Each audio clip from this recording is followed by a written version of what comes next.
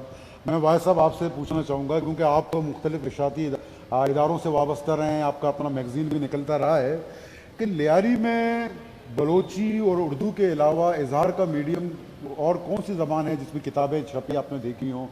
بلوچی اور اردو کے علاوہ لیاری تو کثیر الجوت زبان, کئی زبانوں کا علاقہ ہے, تو اور کوئی ایسی کتاب, کوئی ایسا رائٹر جو آیا ہو سامنے جس کا بڑا کوئی کام ہوا ہو؟ سر لیاری میں جو ہم بلوچی کی بات کر رہے ہیں, لیاری میں لیارین لوگ رہتے تھے. مائک کو قریب کریں گے. لیاری میں پروین شاکر کا جنم ہوا, چاکی واڑے میں بیاری اسٹریٹ میں, وہاں بھی اس کا گھر ہے پروین شاکر کا, وہ لیاری میں ہے. اور شوکت صدیقی نے جو خدا کی بستی لکھی وہ انڈیا سے لیاری میں رہے. کامل قادری نے بلوچی میں بڑا کام کیا, وہ لیاری میں. ڈاکٹر باقر لیاری میں تھے, شیر شاہ سید لیاری میں تھے.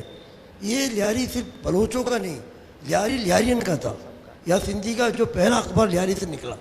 اب میری بہن کہہ رہا کہ لیاری میں عمان سے, اس سے پہلے جو بلوچی کا پہلا لکھنے کا طریقہ محسن انکا نے لکھا تھا حل بلوچ میں, جو 1932 میں شائع ہوا. محسن انکا ہوتا ہے کہ انہوں نے 20 سال 11 مہینے 2 دن جیل کاٹا تھا. اتنی بڑی تاریخ ہے. گلکار نصیر کی جو کتابیں چھپی شب گروہ لیاری سے چھپی. بلوچی اکیڈمی جو بہت بڑا ادارہ ہے بلوچستان میں, اس کی جنم لیاری میں ہوا. لیاری کے لوگوں, لال بشرین, اکبر بارکزئی, جمعہ خان نے بلوچی اکیڈمی بنائی. شیرز مری کو سیکریٹری رکھا, انہوں نے کتابیں شائع کی. شب گروہ کو بھینڈ کیا ایوب خان نے. عمان جو لیاری میں نکلا, شیخ صاحب ہیں لیاری کے, لیاری میں شیخ ہیں. تمہارا آلو پوتو تھے لیاری میں، شاعری کرتے تھے. سندھی بھی سنگت کا مرکز لیاری میں تھا. باغ علی شوق نے لیاری میں کام کیا، مجھے اس کی اپنی ماروڑی زبان میں کتاب ہے اس کی. تو یہ لیاری اتنا وسیع تھا اور علم و ادب کا. اور لیاری میں مزدوروں کا بڑا لیڈر ہوتا تھا نارائن داس، وہ سر کے بیٹے لیاری میں ہوتا تھا. علی تمہارے کمیونسٹ پارٹی کے سیکرٹری رہے، تمہارے کیا نام تھے ان کے، اولی شروع کے اچھا سا نام ذہن میں نہیں آ رہا ہے، وہ بھی لیاری میں رہے. رضوی صاحب وہ کہہ رہے کہ جب میں کراچی میں آیا تھا تو میں صوبوں کے پاس ملنے کے کہ میں پارٹی میں آنا چاہتا ہوں، کہ 2 گواہ لے آئے. تو لیاری میں کامل تمہارا صابر رسول، علی میں مکرانی، انہیں اس کو پارٹی میں لے کے آئے. لیاری تو مرکز تھا ادب کا، علم کا. اب یہ کہہ رہے ہیں کہ ہماری اس نے کام کیا تمہارا کہہ رہا ہوں ندوی نے، اور رسالہ ہما نکلتا تھا، ڈکریشن لیا تھا محسن عاجز نے، اس کے تو سے یہ رسالہ نکلا تھا. اور ریڈیو میں جو شروع میں گئے لوگ، اس میں تمہارا ولی محمد پریس والا، اس کی پرنٹنگ پریس تھا لیاری میں، دہلی پرنٹنگ پریس جو مشہور ادارہ تھا اس کا. اور الوحید جو رسالہ اخبار نکلتا تھا سندھی میں، اس میں محمد عمر، اس میں تمہارا صابر رسول اس کے کمپوزر ہوتے تھے. اور ریشمی مال کی بڑی تحریک تھی لیاری میں. ایک بڑا واقعہ آپ کو اور سنا کہ محمد جوہر پہ کیس چلتا رہا کالدین ہال میں، جب وہاں سے فارغ ہو تو 21 دن لیاری میں رہے. تو لیاری ایک ادب کا حوالے سے پہلی کتاب ملا فاضل کی لیاری میں چھپا. ایسا بھائی کہہ رہے تھے کہ ملا فاضل کے بارے میں بات کر رہے تھے، اور ملا فاضل کے نام پہ لیاری میں ادارہ بنا. اس میں 2 کتابیں شائع ہوئی تھی، ایک کتاب احمد ظہیر کی ضبط ذیل اور ایک مراد صاحب کی پہاڑ، ملا فاضل کے نام پہ، اب جو بلوچستان میں ہے. تو لیاری میں ادب کے حوالے سے، سیاست کے حوالے میں فیض لیاری میں رہے. بلوچی میں پہلا دیوان فیض نے عبدالعلوم کالج میں کیا تھا، اس میں شفیع ستار نے گانے گائے. اب جتنے بلوچستان کے آپ کو گلوکار ملیں گے وہ سب لیاری کے سے گئے ہیں. استاد ستار محمد شفیع کے شاگردوں میں سے. لیاری اس طرح جو ہم دیکھتے ہیں، لیاری علم ادب کے حوالے سے، لیاری اسپورٹ کے حوالے سے، لیاری باکسنگ کے حوالے سے، لیاری سائیکلنگ کے حوالے سے بہت زرکیز تھا. اس میں کافی لوگوں نے کام کیا. کمیونسٹ پارٹی کے مرکز لیاری میں تھا. ایک اور قصہ آپ کو سناؤ، ایک تھا علی محمد مکرانی، وہ لیاری میں ایک اس کا اخبار نکلتا تھا، نمک کی تحریک تھی انڈیا میں. وہاں پہ ابوالکلام آزاد، مہاتما گاندھی گرفتار ہو گئے تھے. لیاری سے تمہارا علی محمد مکرانی گرفتار ہو گئے تھے مالی پور میں کہ ہم نمک پہ ٹیکس نہیں دیں گے. تو اس زمانے میں خبر شائع ہوا تھا انڈین ٹائمز میں کہ لیاری سے علی محمد مکرانی گرفتار ہو گئے. ایمن رائے نے خط لکھا تھا محسن انکا کو کہ یہ میں نے 2 مکرانی کا نام سنا ہے، ایک مکرانی کادو مکرانی جوناگڑھ میں بڑا نام تھا اس کا، ایک تمہارا جو فیض کا اس کے شعر کا ترجمہ کیا تھا غالب کی ناطق مکرانی. یہ تیسرا مکرانی کون ہے جس کے بارے میں آیا؟ تو جو اپنی یادیں لکھتے ہیں کہ میں اور انکا سے ملنے کے لیے جیل میں گئے تھے وہاں بغدادی تانے میں. ہم نے کہا دیکھو انکا تم ینگ ہو، ایسا معافی نامہ لے کے ہم لوگوں کو بدنام نہیں کرنا. انکا نے بڑا خدمت کیا. بلوچی کے پہلے جو لکھنے کا طریقہ سب سے پہلے انکا نے لکھا. وہ قرآن مجید کے ترجمہ بتا رہے تھے ہمارا اسحاق جان. پہلا تو ترجمہ کیا تھا حضور جتوی نے، قرآن کا ترجمہ کیا تھا.